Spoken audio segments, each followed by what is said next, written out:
5 लाख हिंदुस्तानी लोग पिछले साल दोस्तों 5 लाख हिंदुस्तानी लोग वियतनाम गए थे। इसका मतलब हर 12 घंटे में लगभग 700 इंडियंस वियतनाम की एक ना एक फ्लाइट पे बैठ रहे थे। और शायद इनमें से आप भी एक थे, या आपके पेरेंट्स रहे होंगे, या आपके कोई ना कोई कजन, भाई बहन, कोई ना कोई तो जरूर रहा होगा। आफ्टर ऑल हम सब ने वो फोटोज देखी हैं कि हमारे घर में किसी ने तो वियतनाम की फोटोज डाल दी हैं इंस्टाग्राम के ऊपर। ये कोई एक्सीडेंटल बूम नहीं है, लेकिन एट द सेम टाइम ये कोई ऑर्गेनिक बूम भी नहीं है। ये एक सिस्टमेटिकली इंजीनियर्ड पूरा का पूरा प्रोजेक्ट था, जिसके अंडर ई वीजा पॉलिसीज आती हैं, डायरेक्ट फ्लाइट्स आती है, मेगा मार्केटिंग होते हैं, इन्फ्लुएंसर स्पेंडिंग होती है, बहुत कुछ आता है। ये सब एक प्लान्ड ऑपरेशन की तरह बनाया गया है। और अब तो इंडिया का ही पैसा उस इंफ्रास्ट्रक्चर को भी बनाने में लगाया जा रहा है, जो कि इंडियन टूरिस्ट को वियतनाम में काम आता है। डिटेल में आपको बताऊंगा, चिंता मत करो। पहले एक सवाल, क्या हम टूरिस्ट हैं या फिर हम खुद अपना टूरिज्म मार्केट एक्सपोर्ट कर रहे हैं दूसरे देशों को? ये एक नंबर जरा ध्यान से सुनना। इन 2022 1.24 लाख इंडियंस वियतनाम गए थे। 2024 में ये नंबर 5 लाख से ज्यादा था।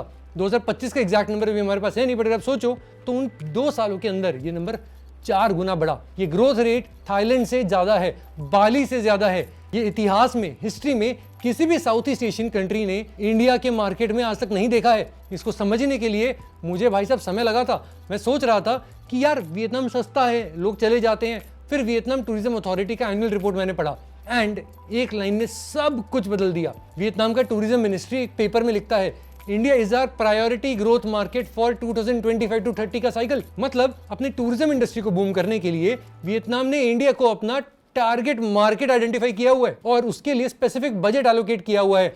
ये सब एकदम स्ट्रैटेजिकली किया जा रहा है। सुनो यार, आपने ये फील किया होगा, मॉरिशस गए महंगा लगा, बाली गए कॉम्प्लिकेटेड वीजा है, मालदीव्स गए तो भैया फैमिली के लिए अनअफोर्डेबल था, सिंगापुर गए तो फूड बहुत ज्यादा एक्सपेंसिव होता है। फिर कोई फ्रेंड बोला वियतनाम जा यार, वीजा 5 मिनट में मिल जाता है, फ्लाइट मुंबई से हनोई की खाली 6 घंटे की है, होटल 3,000 रुपए पर नाइट में मिलता है 5 स्टार, और इंडियन फूड फ्रेंडली वहां पे बहुत सारे ऑप्शंस हैं, बीचेस एकदम साफ होते हैं और हर जगह इंडियन टूरिस्ट आपको वैसे भी दिखेंगे।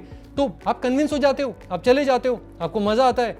आपने वापस आकर के 4 लोगों को बताना भी शुरू कर दिया होता है, एंड अब वियतनाम का इंडियन मार्केट ग्रो करने लग जाता है इसी कारण से एक्सपोनेंशियली। आप ही सिस्टम का पार्ट बन जाते हो, आपने ही मार्केट बनाया होता है। और इस सिस्टम के पीछे एक ऐसा विलन है जो कि आपसे कभी भी नहीं मिलता है। वो विलन है इंडियन टूरिज्म इंफ्रास्ट्रक्चर की कमजोरी। आपने कभी गोवा में एक फैमिली वेकेशन ट्राई किया है पीक सीजन में, या मसूरी में, या मनाली में?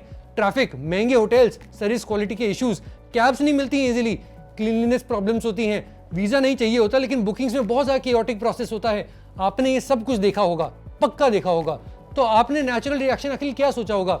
अरे यार बाहर चले जाते, सस्ता पड़ता है, सफाई ज्यादा है, आसान भी है। अब यहीं पे सवाल आता है, आखिर वियतनाम वालों ने कैसे बिल्ड किया सब कुछ? फर्स्ट प्रिंसिपल से देखते हैं। पहला एलिमेंट एविएशन। वियतजेट और वियतनाम एयरलाइंस ने इंडिगो के साथ में डेली फ्लाइट चलानी शुरू करी। मुंबई से हनोई, दिल्ली से हो ची मिन्ह और अहमदाबाद से दानांग, कोची से फुकॉक। ये एक डेकेड पहले अगर आप सोचो, बहुत सी खाली 3 फ्लाइट्स होती थी, आज 70 फ्लाइट्स पर वीक है। दूसरा एलिमेंट यहीं पे आता है वीजा। इंडिया के लिए ई वीजा 3 से 5 मिनट के अंदर प्रोसेस होता है, $25 में, कोई इंटरव्यू नहीं, कोई फिजिकल एम्बेसी नहीं, बिल्कुल ऊबर बुक करने के बराबर। और तीसरा एलिमेंट आता है प्राइसिंग। वियतनाम की करेंसी इंडियन करेंसी के मुकाबले स्ट्रेंथन हुई है पिछले साल भर में, लेकिन फिर भी वो इतनी ज्यादा वीक है ओवरऑल कि बॉस 4 गुना वैल्यू कैरी करता है हमारा रुपया वहां पे। एंड रिजल्ट इज वहां जाकर के हम बहुत ज्यादा एक्सपीरियंस कर पाते हैं बहुत कम खर्चे के साथ में। और यही आता है हमारा चौथा एलिमेंट, जिसको बोलते हैं कल्चरल मार्केटिंग। सन फार्मा इंडिया की सबसे बड़ी फार्मा कंपनीज में से एक है।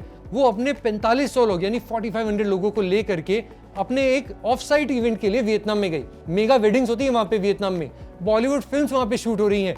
ये सब वियतनामीज टूरिज्म मिनिस्ट्री ने एक्टिवली फैसिलिटेट किया है। ये चारों मिलकर के एक परफेक्ट फनल बन जाते हैं। लेकिन असली ट्विस्ट अभी शुरू होता है। एक बात है जो कि ज्यादा लोग बताते नहीं है, वियतनाम के छोटे एयरपोर्ट्स, चाहे वो फुकॉक हो, वानडॉन हो, फान तिहे, तो ये सब इंडियन कैपिटल से बिल्ड हो रहे हैं। हमारा वही सेम जीएमआर ग्रुप जो कि दिल्ली का एयरपोर्ट चलाता है, हैदराबाद का एयरपोर्ट चलाता है, उसने वियतनाम के सन ग्रुप के साथ में एक जॉइंट वेंचर बनाया है। और अभी जॉइंट वेंचर वियतनाम के अंदर मल्टीपल एयरपोर्ट्स बना रहा है, ऑपरेट कर रहा है, ड्यूटी फ्री रिटेल डिजाइन कर रहा है। Indian capital, Indian expertise, Indian execution, ताकि वियतनाम में इंडियन टूरिस्ट को सर्विस कर सके। वहां पे इतना बड़ा बूम जो आ रहा है, समझ में आ रहा है आपको यहाँ पे क्या हुआ है? Indian engineers, Indian airport companies वो जा रहे हैं एक दूसरे देश में, वो एयरपोर्ट बना रहे हैं जिसके थ्रू इंडियन टूरिस्ट वहां पर और जाएंगे, और वो टूरिस्ट फिर वहां पे पैसे स्पेंड करेंगे। इंडिया का टैलेंट, इंडिया का कैपिटल, इंडिया का कंज्यूमर सब वियतनाम में सेटल हो रहा है। ये सिर्फ एक टूरिज्म का ट्रेड नहीं है दोस्तों। पर चलिए अब जरा एक दूसरी बात पे आते हैं। मान लीजिए एक वेडिंग है जो कि वियतनाम में हो रही है। अब अगर किसी ने उस पर 5 करोड़ रुपए लगाए हैं, मतलब इंडिया से 5 करोड़ का 4x गया है, राइट। हमारा यहाँ पे बड़ा लॉस हो गया है। और जब ओवरऑल 5 लाख टूरिस्ट एक साल के वहां जाने लग गए हैं, ये नंबर और हर साल बढ़ रहा है। आप जरा सोचो ओवरऑल ये नंबर कितना बड़ा बन जाता होगा। तो यहीं पे जरा एक सवाल आता है कि आखिर जीत कौन रहा है इस पूरे गेम में। आंसर देखो बहुत ही क्लियर है कि वियतनाम जीत रहा है, end of course Indian travel companies थोड़ा बहुत शायद। लेकिन असली लूजर कौन है? इंडियन टूरिज्म के स्टेट्स, गोवा, केरला, उत्तराखंड, हिमाचल प्रदेश, ये सब टूरिस्ट फ्रेंडली स्टेट्स कहलाते थे, एंड ये सब यहाँ पे लूज कर रहे हैं। लोकल इकोनॉमीज धीरे धीरे हॉलो आउट हो रही है। इसके कारण हमारे प्रधानमंत्री जी क्या बोल रहे हैं कि यार बाहर जाना अवॉइड करो, इंडिया के टूरिज्म स्पॉट्स को एक्सप्लोर करो। इसका रिजल्ट तो ये होना चाहिए कि इंडिया के जो टूरिज्म स्पॉट्स है वहां पे बहुत तेजी से ग्रोथ आनी चाहिए। लेकिन नंबर्स हमें क्या बताते हैं? गोवा का टूरिज्म साल भर में लगभग सिंगल डिजिट्स में ग्रो कर रहा है आज के दिन। वियतनाम का पर ईयर लगभग 200% प्लस। आज जब टूरिस्ट कम आते हैं, टैक्सी ड्राइवर्स का इनकम गिरता है, होटल स्टाफ का इनकम गिरता है, रेस्टोरेंट ओनर्स के मार्जिन श्रिंक होते हैं, एंड सब लोग अपने अपने पैसे कमाने के लिए प्राइसेस को और ज्यादा जैकअप करते हैं, जिसके कारण और भी कम टूरिस्ट आते हैं। मेरे हिसाब से एक पॉलिसी फेलियर है। इंडिया ने टूरिज्म को स्ट्रैटेजिकली प्रायोरिटी कभी दी ही नहीं है। कुछ लोग कहेंगे रिलीजियस टूरिज्म का तो बूम चल रहा है, काशी, अयोध्या, तिरुपति। अरे कमेंट्स में बताओ क्या मैं गलत बोल रहा हूं कि यार लेजर टूरिज्म और रिलीजियस टूरिज्म बहुत अलग गेम है, एंड लेजर टूरिज्म के गेम में हम सीरियसली हार रहे हैं क्योंकि हमारा इंफ्रास्ट्रक्चर इन्वेस्टमेंट हुआ ही नहीं है उतना। और जब अपने घर में हमें उतने अच्छे डेस्टिनेशंस नहीं मिल रहे हैं उस रेट पे, तो ऑफकोर्स है कि लोग बाहर जाएंगे। एक मिनट के लिए जरा रुको और सोचो, टूरिज्म एक कंट्री की सॉफ्ट पावर होती है। जो लोग आते हैं वो कल्चर लेके जाते हैं, मेमोरीज लेके जाते हैं, फ्यूचर इन्वेस्टमेंट की सीड लेके जाते हैं। वियतनाम ने ये चीज समझ ली है, इंडिया ने अभी तक नहीं समझी है। और जब तक ये शिफ्ट नहीं होता है, हर साल लाखों की तादाद में इंडियंस अपनी मेहनत की कमाई इंटरनेशनल मार्केट्स में जाके स्पेंड करते रहेंगे। और इंडिया के जो भी आपके मेजर टूरिस्ट स्पॉट्स है, चाहे वो गोवा हो चाहे वो कोई और जगह हो, वो अपने पोटेंशियल पे तो नहीं खेल पाएंगे। तो याद है शुरुआत में हमने एक बात पूछी थी, क्या हम टूरिस्ट हैं या फिर हम खुद अपना टूरिज्म मार्केट एक्सपोर्ट कर रहे हैं? अब जरा उसका जवाब देखते हैं। हम टूरिस्ट हैं लेकिन हम इंफ्रास्ट्रक्चर बिल्डर भी हैं, हम कैपिटल प्रोवाइडर भी हैं, हम डिमांड क्रिएटर भी हैं, और साथ साथ हमने अपने ही घर का टूरिज्म बिजनेस हम उसको बाहर एक्सपोर्ट भी कर रहे हैं। वियतनाम ने एक ब्रिलियंट मूव किया, उसने डिमांड आइडेंटिफाई की, इंफ्रास्ट्रक्चर इनवाइट किया, कैपिटल वेलकम किया, और पूरे के पूरे प्रोसेस को बहुत ज़्यादा सिंपल कर दिया, और इन 8 सालों में एक निश मार्केट को मेन स्ट्रीम डेस्टिनेशन बना दिया। हमारे इंडिया के स्टेट्स को अभी ये सब देख करके सीख लेना चाहिए।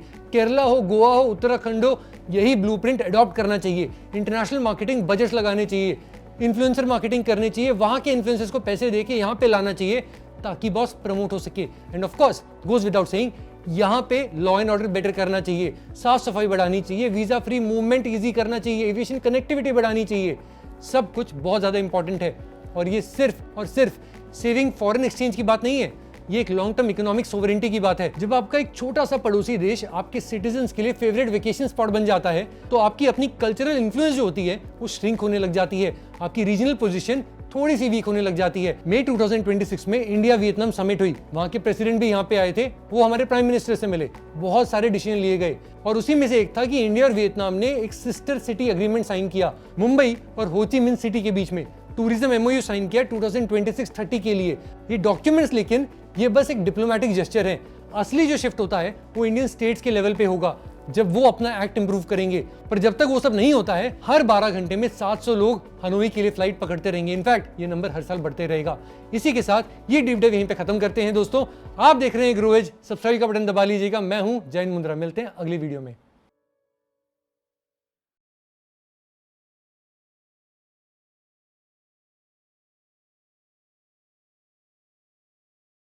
Investment in securities market are subject to market risks. Read all the related documents carefully before investing. Please read the risk disclosure documents carefully before investing in equity shares, derivatives, mutual fund, and or other instruments traded on the stock exchanges.